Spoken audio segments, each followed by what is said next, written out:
All right, now we are going to look in depth at each of the elements. You will see that in your set of notes you have these descriptors. The reason I've given you these is because you need to be able to describe the elements for your first part of a seesaw answer. So that first E in your ELE is describing the element. So you could use any of these words as long as you're using it in the right context. So I'm going to go through the words. Some of them might seem obvious, so I might skip past some of them, but for most of them I will describe them. Okay, so organic line is the first one, and you'll see when we do shape and form, these words appear again. Organic is something that is natural, okay? Generally, it is curvy, and therefore it is often seen as more feminine. So if we look at these examples on the right, the hair would be organic line because it's a natural line. Even this hair, excuse the pun, would be organic line. Now the opposite of that is geometric, which is man-made, okay? It generally has sharper edges, but it is seen as masculine. So if we go back to our examples, geometric line would be this zigzag line, okay? That's a geometric line. And you could even say the lines that these bodies are angled at is geometric, okay? And you can see they are masculine. It looks like they have the power of strong males. Okay, so that's your most obvious ones, is to define whether a line is organic or geometric. A horizontal line goes the same, and it goes in, wait, let me see if I can find a tool to draw. There we go. Okay, it goes horizontally. Oh, it doesn't want to do that. Okay, meaning that it is quite a calm line. Horizontal lines generally make us feel calm because that's how we lie down. That's how we read from left to right or right to left if you're reading Mandarin. It's also how we see the horizon. Okay, so horizon, remember, that's the one that goes across. A vertical line, I'm going to do this side. It's either going up, down, or down, up. Okay, and vertical lines either point us in a direction, so we're looking upwards at something or downwards at something, or it gives an idea of power or subordination. If you are below a very tall tree, for example, you will feel small. Whereas if you are looking down at a very tiny ant, that vertical is going to make you feel big, powerful. Okay, diagonal line, I'm going to do over here. It goes like that or like that.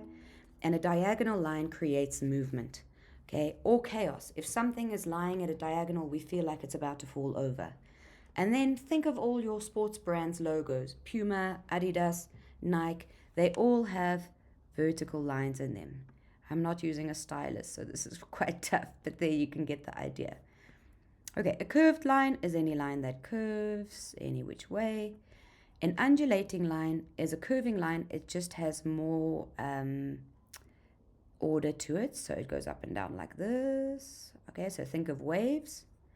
A bold line would be a thick line, which would stand out more. A frail line is a very thin line. Sometimes people draw with very thin lines. Okay. A zigzagged line is like that. A jagged line is similar to a zigzag line.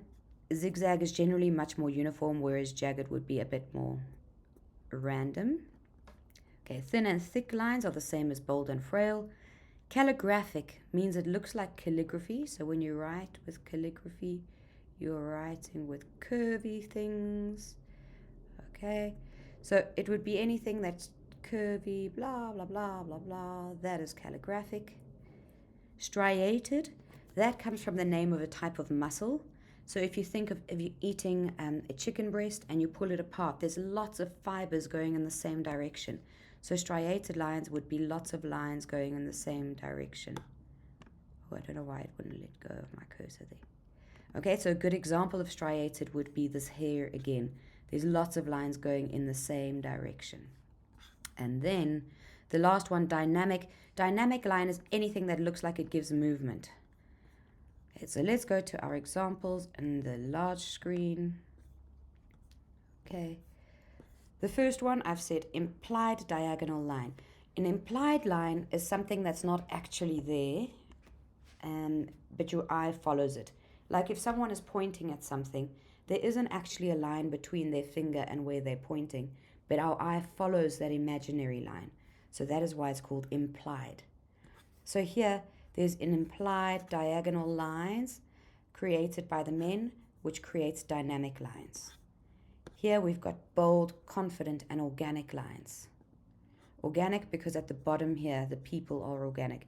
In the zigzag, it is geometric, like I said earlier. Here we've got sensitive and organic lines. Here we have erratic, meaning they go everywhere. Bold, you can see this big purple 8 is bold. And organic lines, okay? You could even describe this as calligraphic, the yellow part.